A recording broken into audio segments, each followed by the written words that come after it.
Well, this is a Feast of Trumpets, which is part of God's plan, which we heard.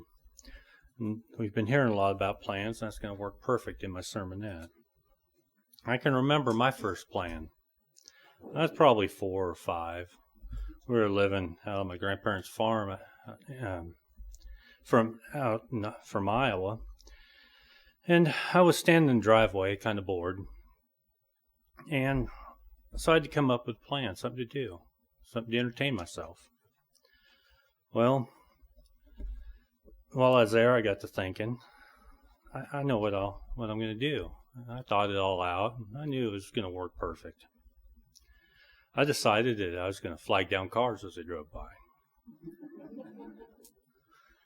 Well, Grandpa's farm wasn't exactly off an interstate, so I knew that it'd be a while probably. Not many cars drove down there. Probably more farm equipment actually went by than cars.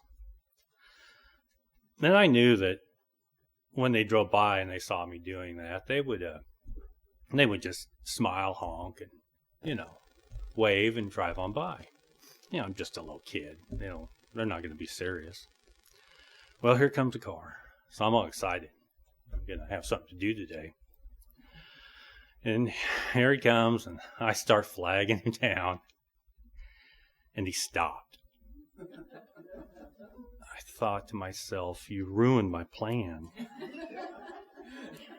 He was supposed to drive by.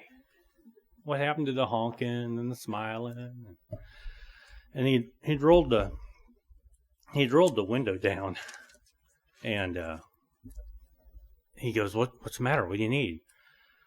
Realizing later that this is mid-60s when people really cared about other people, that he was thinking maybe my mom or a sibling or even myself needed help. Well, I learned that I could think fairly fast on my feet even at 4 or 5 years old. Because I said, the road's closed up ahead. And he pulls in the neighbor's driveway, backs up, and goes back the way he came. I always wondered what he thought when he found out the road wasn't closed. But that did cure me from flagging cars down. I didn't do that no more. Well, I gotta find out where I'm at here. So we know that our plans just don't always work out. My plan, obviously, I didn't think of everything. I never in a million years thought somebody'd stop, ask me what I needed. And but with God, all of his plans work.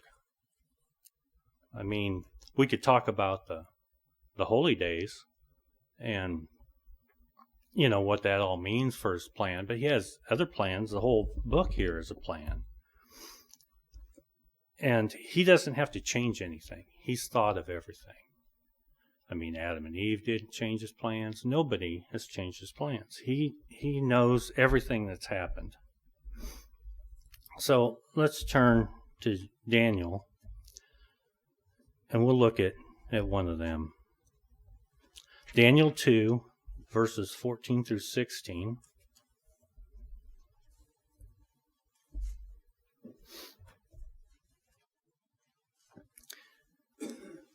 It says, "Then with counsel and wisdom Daniel answered Arioch, the captain of the king's guard, who had gone out to kill all the wise men of Babylon. And he answered and said to Arioch, the king's captain, Why is the decree from the king so urgent?" Then Arioch made the decision known to Daniel.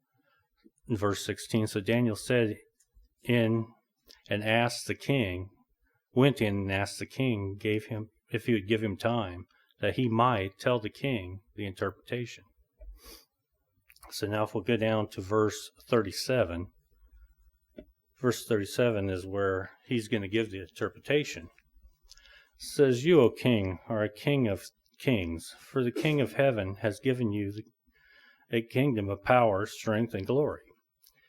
And wherever the children of or men dwell, or the beasts of the field, and the birds of the heaven, he has given them into your hand, and has made you the ruler over them all. You are this head of gold.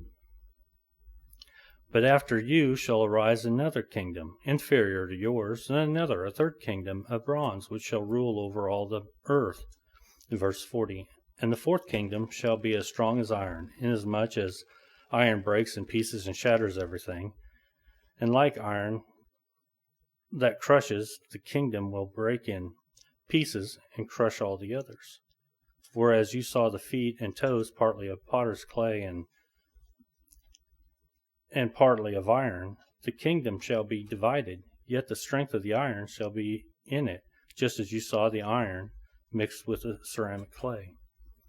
And as the toes and the feet were partly of iron and partly of clay, so the kingdom shall be partly strong and partly fragile. As you saw the iron mixed with ceramic clay, they will mingle with the seed of men, but they will not adhere to one another, just as the iron does not mix with clay. And in the days of these kings, the God of heaven will set up a kingdom which shall never be destroyed, and the kingdom shall not be left to other people.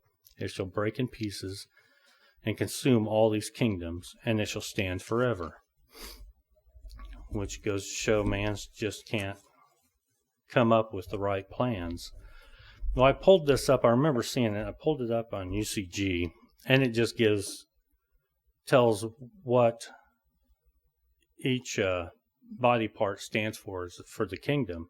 Like the gold head, that represented the empire of Babylon, which Nebuchadnezzar was king. Silver, chest and arms.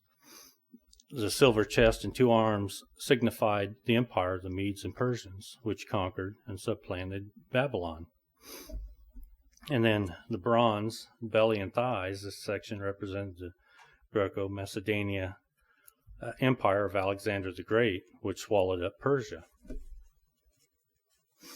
And then the iron legs, 2 legs of iron represented the Roman Empire after Alexander's death. This Hellenistic empire continued in a divided form until its divisions were taken over by Rome. The 2 legs apparently signified the east-west division and characterized the late Roman Empire. And then the iron and clay, the feet and toes, extended from the legs are feet and toes of iron mixed with clay, a brittle and unstable mixture because it would not bond well. This represents the final phase of the Roman Empire, which would be made up of 10 kings, some strong and some weak. All of it's passed through except for that last part.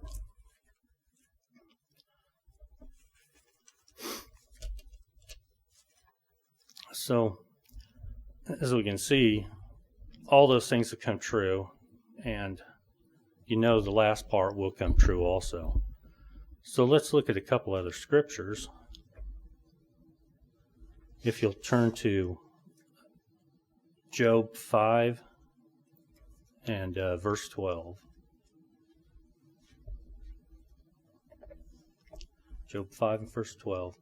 He frustrates the devices of the crafty, so that their hands cannot carry out their plans.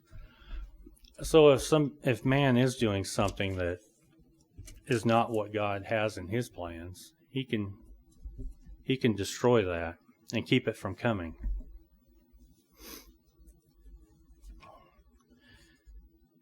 And then Job 42:2.